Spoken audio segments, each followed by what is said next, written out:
아주 따뜻한 어느 봄날 시골 닭장에 불이 났습니다. 삽시간에 일어난 일이라 주인이 불을 끌 수 없었습니다. 어미 닭들이 많이 죽고 또 병아리도 죽었습니다. 주인이 들어와 닭장을 정리하는데 불타 죽은 어미 닭이 있었습니다. 안타까운 마음으로 그 어미 닭을 이렇게 처리하려고 뒤적이는데 놀라운 일이 벌어졌습니다. 어미 닭의 날개 안에 숨어있던 병아리들이 하나도 죽지 않고 삐약삐약삐약 하면서 밖으로 나왔습니다. 마지막 순간에 어미 닭은 어린 병아리들을 다 그 날개 아래 보호했습니다. 자기는 불에 죽었지만 새끼들은 다 살렸습니다. 주인은 한동안 아주 감동이 충만한 숙연한 모습으로 그 죽은 어미 닭의 시신을 보았습니다. 그 닭장 안에 병아리들이 사는 길은 하나밖에 없었습니다. 어미 닭에게로 뛰어가는 것, 그리고 그 날개 속에 숨는 것밖에는 없었습니다. 어미 닭은 그 날개 아래에 숨어 들어온 병아리들을 숨겨주고 그들은 살게 되었습니다. 오늘의 말씀 속에 등장하는 룻은 마치 홀로 남겨진 병아리와도 같은 여인이었습니다. 모압 여인, 이방 여인이었는데 베들레헴에서 이주 온 유대인 기련과 더불어 결혼했습니다. 그런데 남편이 그만 죽었습니다. 자식도 없이 죽고 말았습니다. 기가 막힌 것은 자기 시어머니 나오미도 과부가 되었습니다. 윗동서 오르바도 역시 과부가 되었습니다. 다 불난 닭장에 갈 곳 없는 병아리들하고 비슷합니다. 룻은 고민에 빠집니다. 어떻게 하면 될까? 어디로 가면 될까? 고향 모압에 머물러도 살 길은 충분합니다. 다른 남자를 만나서 결혼할 수도 있습니다. 그러나 이 순간 룻은 아주 위대한 선택을 했습니다. 비록 남편은 죽었지만 남편과 시어머니가 섬기는 하나님께로 향해 가기로 결단했습니다. 그의 인생을 걸고 하나님의 날개 아래로 가기로 결심했습니다. 이것은 위대한 선택이었습니다. 고향을 떠나고 익숙한 것을 떠나는 그런 버리는 선택이었습니다. 우리 1장 16절 말씀을 같이 볼까요? 롯이 이르되 롯이 내게 어머니를 떠나며 어머니를 따르지 말고 돌아가라 강권하지 마옵소서. 어머니께서 가시는 곳에 나도 가고 어머니께서 머무시는 곳에서 나도 머물겠나이다. 어머니의 백성이 나의 백성이 되고 어머니 하나님이 나의 하나님이 되시리니 아멘. 룻은 고향을 버렸습니다. 편함을 버렸습니다. 그리고 시어머니의 하나님을 선택했습니다. 윗동서 오르바는 옛날 우상에게로 돌아갔습니다. 고향에 머물기로 했습니다. 손쉽고 익숙한 것을 선택했습니다. 편한 것을 선택했습니다. 이것은 대부분의 사람들의 선택입니다. 그러나 룻은 익숙하지 않은 것을 선택합니다. 불편한 것을 선택했습니다.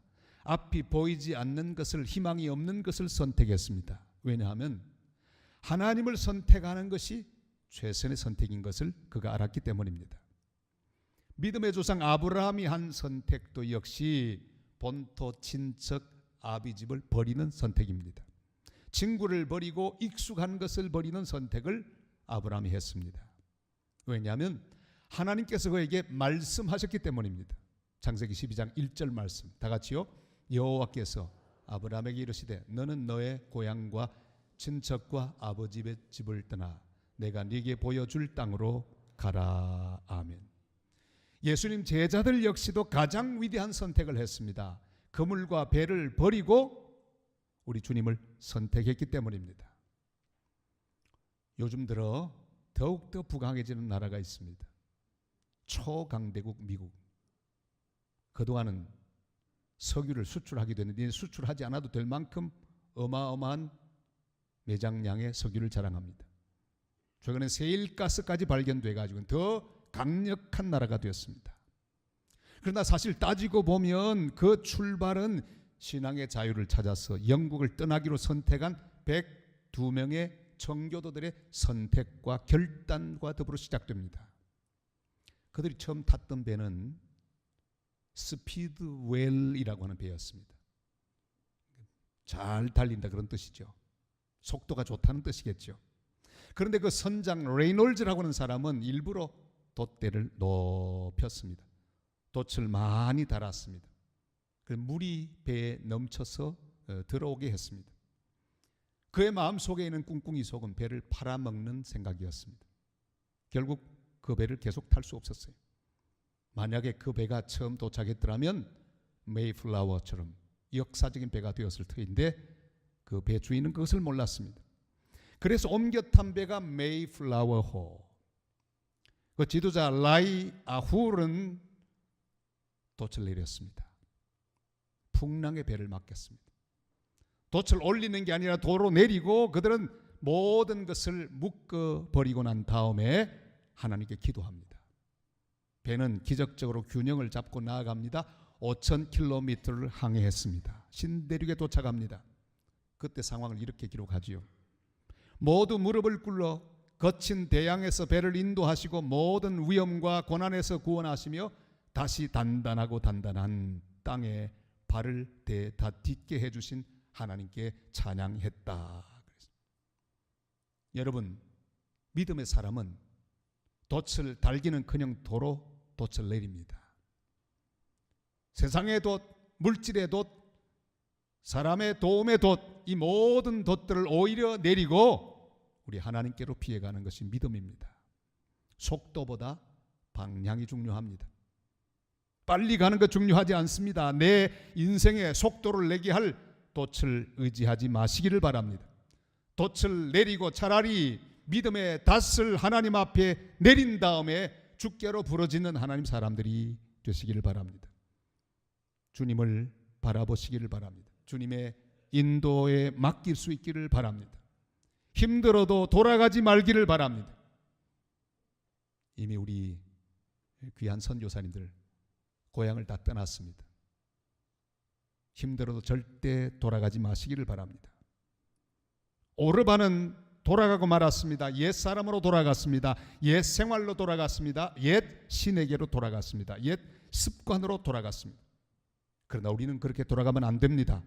룻처럼 주의 날개 아래로 피해야 합니다. 주님께로 방향을 잡아야 합니다.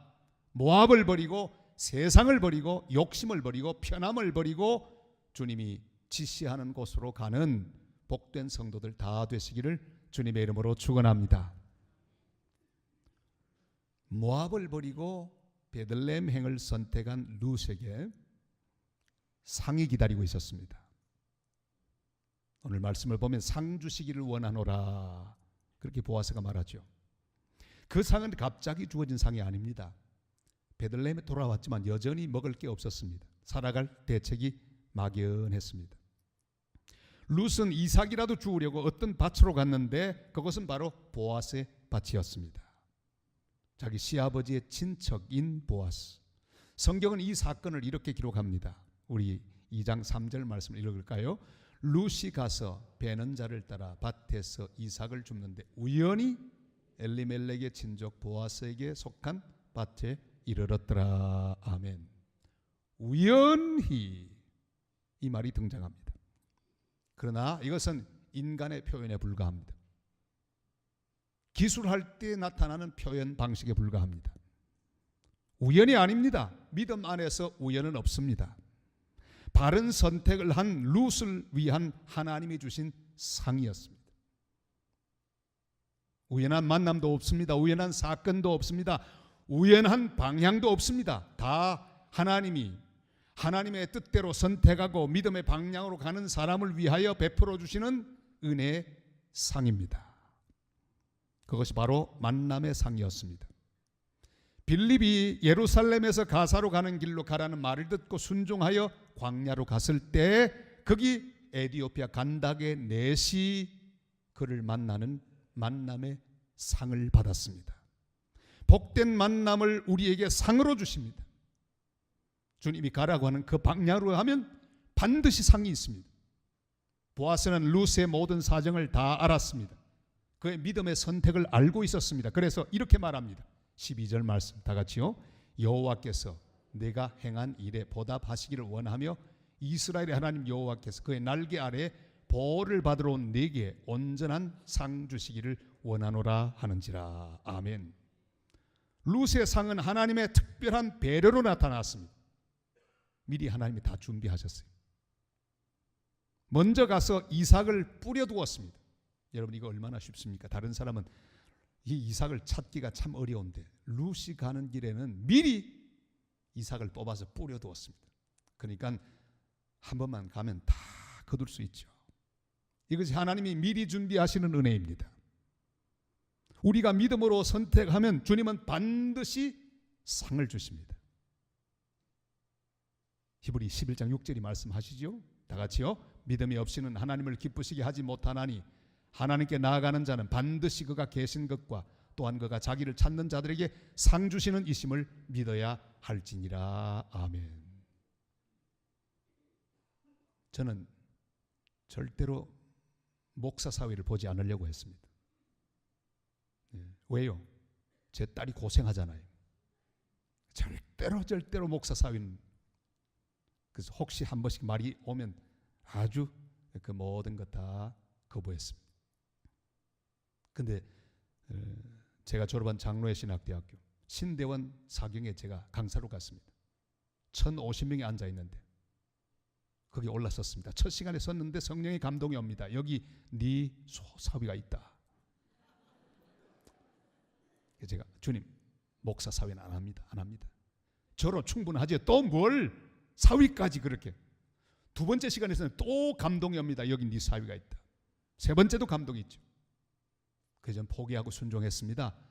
거기서 한 사람을 만났습니다. 3시간 동안 인터뷰하고 예선을 끝낸 다음에 본선으로 넘겼습니다.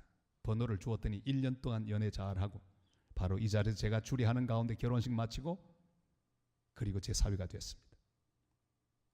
주님께 순종하는 그런 결단이었습니다. 주님이 상을 주시는데 저는 얼마나 감사한지. 그렇게 한번 선택했더니 하나님의 상이 있었습니다. 손해볼 각오, 고통 속에 딸을 던질 각오를 했는데 하나님 더 귀한 것으로 채워주셨어요. 자세히 말씀드릴 수는 없고 그 딸이요 지금 돈 하나도 안 들이고 미국 유수한 대학에서 석사도 공짜로 다 하고 장학금도 받고 생활비도 받고 지금 박사과정 다 마치고 생활비 장학금 다 받고 이제 곧 졸업하게 생겼습니다. 아마도 미국 대학의 교수가 될 것 같아요. 첫 월급 타서 제게 용돈 보내면 제가 쏘겠습니다. 저는 너무너무 이 하나님의 말씀 앞에 감격합니다. 여러분 하나님 말씀하실 때 순종하시면 상을 주실 것입니다. 저는 사랑하는 성도 여러분이 순종으로 말미암아 상 받는 성도 되시기를 주님의 이름으로 축원합니다. 주님께서 모든 것 버리고 주님 따르는 제자들에게도 그들의 받을 상을 이렇게 말씀하셨습니다. 마가복음 10장 29절 30절 다 같이요. 예수께서 이러시되 내가 진실로 너희에게 이르노니 나와 복음을 위하여 집이나 형제나 자매나 어머니나 아버지나 자식이나 전토를 벌인 자는 현세에서 집과 형제와 자매와 어머니와 자식과 전토를 100배나 받되 박해를 겸하여 받고 내세 영생을 받지 못할 자가 없느니라. 아멘. 주님께서는 복음을 위하여 선교를 위하여 교회를 위하여 버린 자들의 상급을 잊지 않습니다. 인도하시는 상급으로 주실 것입니다. 만남의 상을 주실 것입니다. 배려의 상을 주실 것입니다. 룻은 모든 삶에서 바른 선택을 했습니다. 주님이 기뻐하는 선택을 했습니다. 이스라엘 민족의 관습대로 남편이 아이를 낳지 못하고 죽으면 가장 가까운 남편의 친척들 가운데 고엘이라고 기업 부를 자가 대신 결혼하는 그런 결혼 풍습이 있는데 하나님이 기뻐하는 대로 그런 결정합니다. 자기 잣대로 선택하지 않았습니다. 나오미가 가르쳐준 믿음의 기준으로 선택했습니다. 그 당시 베들레헴에 많은 젊고 잘생긴 미남들이 많이 있었지만 그는 늑수구레한 보아스를 선택합니다. 주님은 그에게 놀라운 상을 주셨습니다. 선택하고 주님이 기뻐하는 방향으로 갈 때 주님은 상을 준비하시는데 그 가장 놀라운 상은 하나님의 역사를 이루는 중요한 한 조각이 되게 하시는 그런 상입니다. 그래서 성경은 이렇게 기록하죠. 예수님의 족보 가운데 보아스는 룻에게서 오벳을 낳고, 이렇게 기록이 되어 있습니다. 예수님의 족보에 올라가는 중요한 퍼즐의 한 조각이 되게 하셨습니다. 마태복음 1장 5절 6절 그 우리 주님의 귀한 족보를 볼까요? 다 같이요. 살몬은 라합에게서 보아스를 낳고, 보아스는 룻에게서 오벳을 낳고, 오벳은 이새를 낳고, 이새는 다윗 왕을 낳으니라. 아멘. 우리 인생의 최고의 상은 하나님의 역사에 남아서 그 뜻을 이루는 인생이 되는 것입니다. 하나님이 나를 보낸 그 자리에서 내가 충성하고 응답함으로 말미암아 하나님의 계획을 이루어 드리는 것, 하나님 역사를 완성해 드리는 것, 이것보다 더 귀한 상은 없습니다. 링컨이 일생 동안 늘 자기를 괴롭히는 정적들 가운데서 고민했습니다. 그를 비방하는 자가 있었습니다. 특별히 스탠턴이라는 장관은 늘 나쁘게 말합니다. 고릴라를 만나러 찾으러 아프리카에 갈 필요가 없다. 스프링필드에 가면 고릴라 한 마리가 있다. 늘 링컨을 잘못 말합니다. 저급하고 교활한 어릿광대라고 말을 했습니다. 근데 마지막에 그가 암살당해 죽고 난 다음에 스탠턴이 말합니다. 그는 드디어 역사에 남았다. 역사상 가장 위대한 대통령이다. 그래서 여러분, 정적, 그를 나쁘게 말하는 자의 평가이니 그것보다 귀한 평가는 없습니다. 인간의 역사에 남는 인물이 되는 것 기쁜 일입니다. 그러나 더 귀한 일이 있습니다. 하나님의 구속 역사에 남는 인물이 되어야 합니다. 하나님의 선교 역사에 룻처럼 남아야 합니다. 산성교의 역사에 룻처럼 남을 수 있기를 바랍니다. 하나님의 구속 역사에 룻처럼 남는 귀한 조각으로 주님 앞에 쓰임받는 복된 하나님의 성도들이 다 되시기를 주님의 이름으로 축원합니다. 저는 이 나이에 주님으로부터 부여받은 귀한 사명, 네 번째로 주신 사명 앞에 고민했습니다. 주님, 너무 힘듭니다. 안 하면 어떻습니까? 꼭 제가 가야 됩니까? 젊고 싱싱한 사람들 보내주세요. 안 가려고 노력했습니다. 주님이 말씀합니다. 가라. 내가 너를 통해 일하리라. 응답했습니다. 주님, 연약하지만 드립니다. 지난 2주 동안에 지금 총장의 역할을 감당하고 있습니다. 그런데 저는 느낍니다. 하나님이 가라고 하는 그 자리, 그것이 어떤 자리든지 가서 순종하기만 하면 나를 통해 하나님 하실 일이 이루어진다는 사실. 학교에 새로운 생기가 돋고 있습니다. 교수들이 소망을 발견하고 있고 학생들이 함께 기뻐하며 주님을 바라보고 있습니다.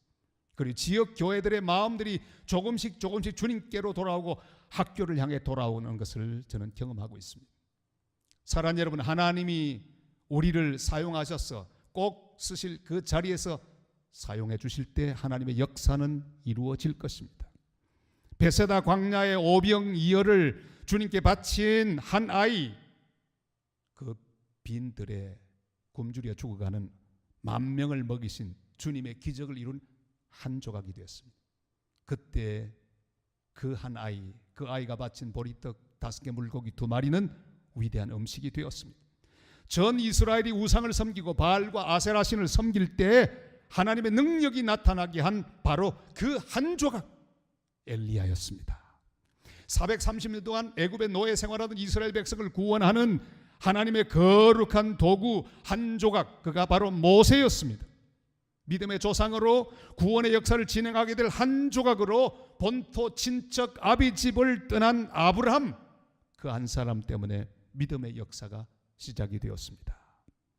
우리는 그저 내가 편한 대로 살다가 그렇게 인생을 마칠 사람이 아니라 하나님이 이 땅에 하나님의 목적을 위하여 중요하게 준비하셔서 보내어 주신 하나님의 거룩한 퍼즐 한 조각들입니다. 주님이 원하는 그 자리에서 주님이 원하는 그 일을 할 때 하나님 역사는 이루어지고 우리를 통해 하나님 영광을 받게 될 것입니다. 한 사람 한 사람 다 그런 사명을 가지고 있습니다. 한 사람 예수님의 순종 때문에 우리 모든 사람들이 구원받고 죄의 사함을 받게 되었습니다. 로마서 5장 18절이 말씀합니다. 다 같이요. 그런즉 한 범죄로 많은 사람이 정죄에 이른 것 같이 한 의로운 행위로 말미암아 많은 사람이 의롭다 하심을 받아 생명에 이르렀느니라. 아멘. 우리의 인생은 하나님께서 꼭 필요한 그 한 조각으로 사용하시기 위해 이 땅에 보내셨습니다. 때로는 그것이 어딘지 모를 때가 있습니다. 지금 내가 여기 잘못 있는 것 같은 느낌이 들 때도 있습니다. 그러나 분명한 것은 어떤 자리에 있든지 주님의 날개 아래로 피하는 것입니다. 주님 날개 아래로 피하고 예수 방향으로 가는 것입니다. 십자가의 방향으로 가는 것입니다. 골고다의 방향으로 올라가는 것입니다. 다른 곳으로 올라가면 성공이 아닙니다. 남들보다 더 많이 더 높이 올라갔다고 성공이 아닙니다. 더 많이 가졌다고 성공이 아닙니다. 남들보다 더 많이 배웠다고 성공이 아닙니다. 주의 날개 아래로 겸손히 피하는 것이 성공입니다. 주님이 가라고 하는 방향으로 가는 것이 성공입니다. 주님이 준비해 놓으신 바로 그 자리에서 주님의 뜻을 이루는 한 조각으로 존재하는 것, 그것이 바로 성공입니다. 나 한 사람의 순종과 헌신, 희생으로 주님의 뜻을 이룰 수 있다면 성공입니다. 그런 성공을 날마다 누리는 복된 성도들 다 되시기를 주님의 이름으로 축원합니다. 저의 선교사로서의 첫 번 안식년은 미국 선교 훈련원에서 훈련받는 것으로 보냈습니다. 시설이 참 잘 되어 있는 그런 선교센터, 거기서 훈련을 받습니다. 근데 차가 필요해서 다른 선교사에게 오래된 미국 차를 샀습니다. 선교사가 타던 차니까 뭐 좋은 차겠습니까? 자기도 낡은 차를 샀는데 그걸 또 제게 팔았습니다. 3,500불로 샀습니다. 아마 좀 비싼 값에 판 것 같아요. 제가 이 숫자 개념이 부족해가지고 그걸 그 낡은 차를 타고 이제 가는데 며칠 뒤에 기름이 그냥 뚝뚝뚝 떨어지는 거예요. 할 수 없이 정비소에 가져갔더니 고장이 크게 났으니까 1,000불이 있어야 고친다는 거예요. 아니 3,500불 주고 사서 1,000불 들여서 고치면 뭐 어떡합니까? 차라리 버리는 게 낫지. 혹시나 하고 다른 집으로 가봤습니다. 아주 뚱뚱한 미국 아저씨가 턱 보더니 한번 봅시다. 차 밑으로 기어 들어갔습니다. 쏙 보더니 밖으로 나옵니다. 간단해요. 이거 하나 고치면 되겠네. 조그마한 호스 하나 딱 고치고 10불. 그날 이후로 사고가 하나도 나지 않았습니다. 그리고 저는 그 차를 잘 타다가 또 제 다음에 오는 선교사에게 팔았는데 저는 양심이 있어서 1,000불에 팔았습니다. 사랑하는 여러분, 내가 10불짜리 싸구려 부품이라도 괜찮습니다. 그게 중요한 게 아닙니다. 주님이 있으라고 하는 곳에서 주님이 하라고 하는 역할만 감당할 수 있다면 하나님의 역사를 우리가 완성할 수 있습니다. 너무 좋은 자리, 너무 빛나는 자리, 거기 올라가는 것만 성공이 아닙니다. 10불짜리라도 괜찮아요. 딱 필요한 그곳에 내가 있으면요, 차 전체가 돌아갑니다. 위대한 하나님의 역사를 이룰 수 있습니다. 모든 성도들이 다 귀합니다. 모든 역할이 다 귀합니다. 중직을 맡은 분만 귀한 게 아니라 묵묵히 봉사하는 이름 없는 성도들 다 귀합니다. 사랑하는 여러분, 우리는 다 하나님이 쓰시는 중요한 부품들입니다. 있을 곳에만 가면 됩니다. 이름 없는 이방 여인 룻 한 사람이 없었더라면 하나님의 위대한 구속 역사는 진행되지 못했을 것입니다. 날마다 주님을 택하십시다. 주의 날개 아래로 숨어 들어가야 합니다. 날마다 내가 버려야 할 것을 버려야 합니다. 주님을 택하십시다. 교회를 택하십시다. 선교를 택하십시다. 하나님 나라를 택하십시다. 하나님의 나라를 위하여 헌신하십시다. 그러면 주님께서 우리에게 상 주실 것입니다. 주님의 구속 역사를 이루는 중요한 한 조각으로 쓰임받게 되시기를 바랍니다. 날마다 주님의 날개 아래 숨고 피하여 들어가서 주님께서 보호하고 인도하시며 사용하시는 복된 은혜의 한 조각들이 되어 주님의 교회와 주님의 선교를 위해 귀하게 쓰임 받는 복된 성도들 다 되시기를 주님의 이름으로 축원합니다.